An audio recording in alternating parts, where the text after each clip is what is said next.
February the 20th, 2017, Inauguration Day in Washington, D.C.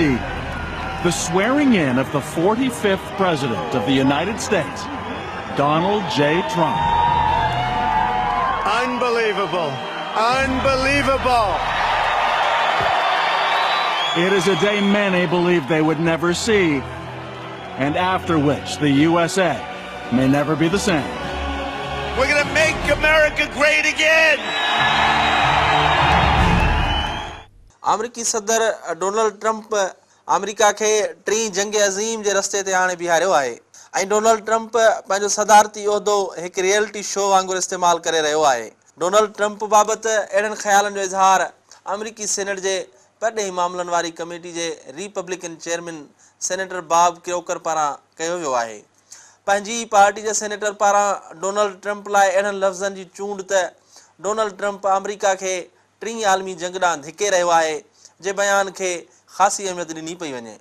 Bob Corker पारां इहो पिणु चयो वियो आहे त डोनाल्ड ट्रंप जो पूरी दुनिया ॾांहुं रवैयो ॻणती जोॻो आहे।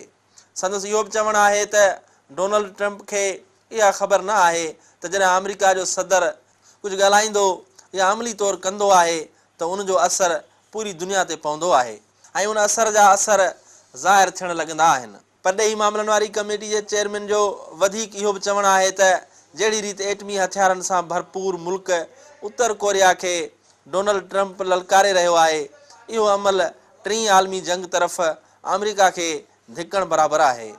संदसि इहो बि चवणु आहे त खेसि इहा ख़बर नथी पवे त डोनाल्ड ट्रंप अहिड़ियूं ॻाल्हियूं ट्वीट ई छो थो करे जेकी सच न आहिनि। यादि रहे त डोनाल्ड ट्रंप ऐं बॉब क्रोकर विच में ट्वीट ते सख़्त जुमलनि जी बि ॾे वठि थी चुकी आहे, जंहिंमें बॉब क्रोकर पारां इहो चयो वियो हो त व्हाइट हाउस पारां डोनाल्ड ट्रंप खे रोज़ ई रोकियो वेंदो आहे पर हू अहिड़नि अमलनि खां मुड़ंदो न आहे। जंहिं ते डोनाल्ड ट्रंप लिखियो हो त बॉब क्रोकर चाहे थो त सदर ॿीहर चूंडनि लाइ संदसि हिमायत करे पर हुन इनकार करे छॾियो। बॉब क्रोकर डोनाल्ड ट्रंप जी अहिड़ी दावा खे रद्द कंदे चयो त डोनाल्ड ट्रंप जूं ॻाल्हियूं शर्म जहिड़ियूं आहिनि ऐं white house D care nursery बणिजी वियो आहे, जिथे डोनाल्ड ट्रंप खे अहिड़ियूं ॻाल्हियूं करण खां रोज़ानो रोकियो वेंदो आहे पर अॼु खेसि ईअं महसूसु थिए थो त ट्रंप खे रोकण लाइ अॼु को बि शिफ्ट में मौजूदु न आहे। He has not demonstrated that he understands what has made this nation great and what it is today, and he's got to demonstrate the characteristics of a president who understands that.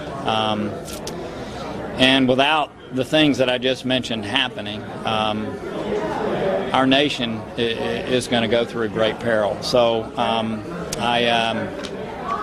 I want to do everything I can. I think in spite of the fact that people are polarized in our nation right now, people have to understand that we should hope that he aspires, that he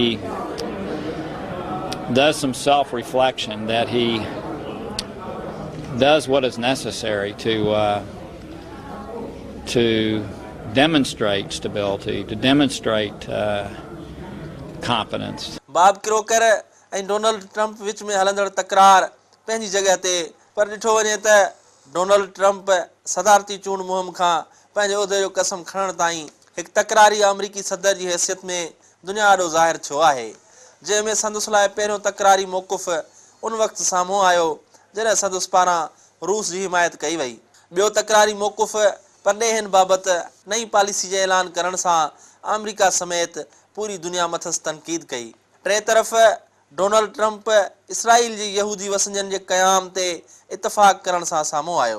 अहिड़े नमूने Iran मामले ते पिणु Donald Trump तकरारी बयान ॾींदे नज़र अचे थो, जंहिं लाइ जेकॾहिं संदसि पारां सऊदी अरब जे कयल दौरे दौरान ईरान खे अकेलो करण जी इस्लामी मुल्कनि जे सरबराहनि खां घुर कई वई, उनखां विख अॻिते शाम में लखें बेॾो माण्हुनि जी दरबदरी में बि अमरीका खे ज़िम्मेवार मुल्क करार न ॾिजे त इहो इंसाफ़ न हूंदो। एतिरे ताईं जो रूस खे शाम मामले में मुदाख़लत करणी पई, पर उन बावजूदि डोनाल्ड ट्रंप जी बशार अल असद हटायो पॉलिसी जारी आहे। ॿिए तरफ़ अमरीका ऐं संदसि इतिहादी सऊदी अरब ते दाइश खे मज़बूत ऐं मुनज़म करण जो बि मथां इल्ज़ाम लॻंदो आयो आहे। जॾहिं त चीन सां पिणु वापारी जंग करणु, रूस, ईरान ऐं उत्तर कोरिया ते पाबंदियूं मढ़णु, अफ़गानिस्तान बाबति ॾिनल पॉलिसी ऐं पाकिस्तान खां डू मोर जा मुतालबा जिन बाबति हामिद करज़ई इहा ॻाल्हि बि करे चुको आहे। एशिया ऐं अफ़गानिस्तान बाबति ॾिनल पॉलिसी रतो छाण वधाइणु आहे ऐं साॻिए वक़्तु हामिद करज़ई त इहा ॻाल्हि बि करे चुको आहे त दाइश खे अफ़गानिस्तान में मुनज़म करण वारो ई अमेरिका आहे ऐं चीन खे वन रोड वन बेल्ट खां रोकणु तोड़े ॾखण चीनी समुंड में चीन लाइ मसइला ऐं मुंझारा वधाइण लाइ बि ट्रंप इंतिज़ामिया सरगर्म नज़र अचे थी। एतिरो ई न पर बॉब क्रोकर जे ॻाल्हियुनि खे हरगिज़ रद्द नथो करे सघिजे त डोनाल्ड ट्रंप उत्तर कोरिया सां बयानी ऐं लफ़ाज़ी जंग करे रहियो आहे, जंहिंजा बहरहाल नतीजा के बहितर न निकिरंदा। उन करे असां सम्झूं था त डोनाल्ड ट्रंप खे बॉब क्रोकर जी ॻाल्हियुनि ते संजीदगी सां सोचणु घुरिजे ऐं हिकु ज़िमेदार मुल्क जे सरबराह जी हैसियत सां पंहिंजूं ज़िमेवारियूं निभाइणु खपनि।